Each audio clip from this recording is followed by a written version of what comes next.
চলো আমরা আজকে খারকোল পাতা বাটা খাবো। তার জন্য খারকোল পাতা তোমার দাদা তুলছে, মানে জমির মধ্যেই সব। এই যে দেখে নাও, এই পাতা বাটাটা ভীষণ ভালো লাগে গরম ভাতে। একটু কালো জিরে, শুকনো লঙ্কা, রসুন সমস্ত কিছু দিয়ে কিন্তু এই পাতাটা মানে বাটা করব। একটু তেলের উপর নেড়ে নিয়ে বাটা করব। আমি রান্নার রেসিপিটা দেখাবো, এর আগেও দেখিয়েছিলাম ইউটিউবে।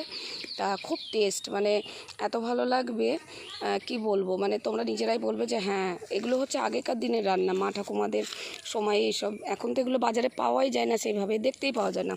কিন্তু এই যে প্রকৃতির জিনিস, মানে বুঝতেই পারছো, একদম মাঠের থেকে তোলা জিনিস। এই যে আমাদের এখানে বাঁশ বাগান টাগান সব রয়েছে, এই যে মাঠ দেখতেই পাচ্ছ, এই যে দেখো, এই যে জমি সব লিচু বাগান, এই যে লিচু, অনেকে লিচু বলছো, আমাদের এখানে লিচু এখন সব বেরিয়ে গেছে, মানে সব বাইরে বাইরে চলে